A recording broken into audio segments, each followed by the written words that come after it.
মাননীয় বিদ্যালয়ের পরিচালন সমিতির সভাপতি মহাশয়, আজকের অনুষ্ঠানে সভাপতি মহাশয়, আমাদের প্রধান শিক্ষক মহাশয়, আমাদের স্টাফ কাউন্সিলের শিক্ষক মহাশয়, অসংখ্য বন্ধু, সাথী, সহশিক্ষক, আমার সাথেই অনেকদিন আমরা ছিলাম আছি, বিজয়বাবু, ওর সাথে পরিচয় শিক্ষকতার সময় নয়, অনেক আগে থেকেই পরিচয়।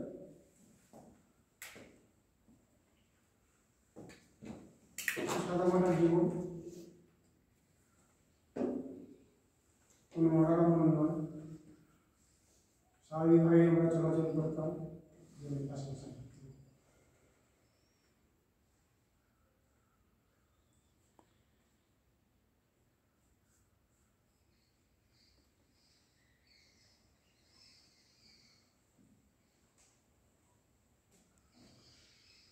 কয়েকদিন আগে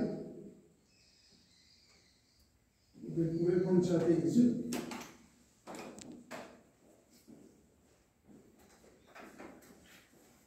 ফিরে এসে বললো আমার সাপ হয়ে গেছে, এই বার্ধক্য ভাতার জন্য অ্যাপ্লাই করে।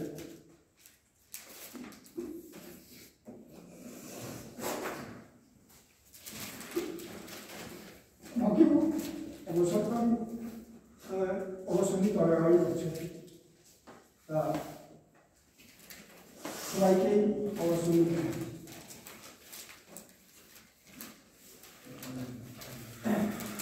আজকে আমি ফোন করলাম তখন যাবে ঠিক আছে, বলে আমি ঘরের সামনে এসে দাঁড়ানো অবস্থান করেন,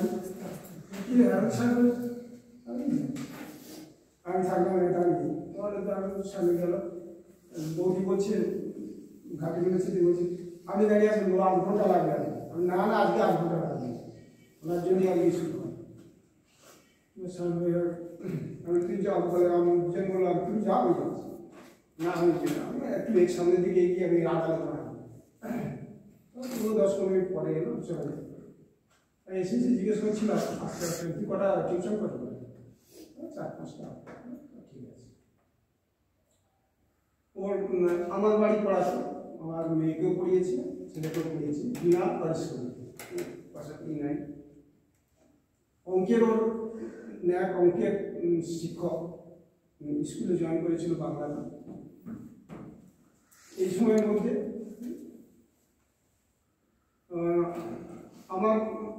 আমি যদি কিছু বলি মানে তার উপরে কথা বলতে পাশে আমার পাশে খেতে কি তুই এত বানিয়েছি, তুই খেতে পারবি তো, তুই সন্তান ফেলে দিলে আমি একটু এত ভাবি না, সব খেয়ে দিয়েছি।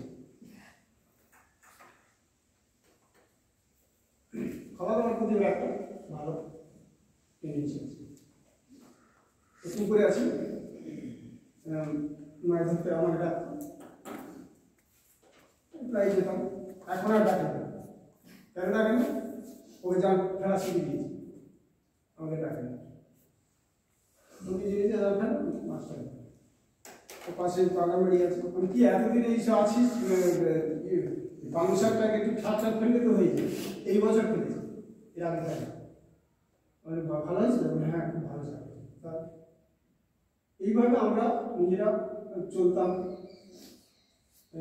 আর পাশে থাকবে না কিন্তু আমাদের সঙ্গে দেখা হবে বা আমার সাথী হিসেবে থাকবে। আপনারাও ওকে চেনেন ভালো, সাদামাটা জীবন, এইভাবেই পরবর্তী জীবনটা কাটিয়ে দেবে, আমরাও কাটাবো, এই কথা বলে দুজনকে শুভেচ্ছা জানিয়ে বিদায় জানিয়ে আজকে শেষ।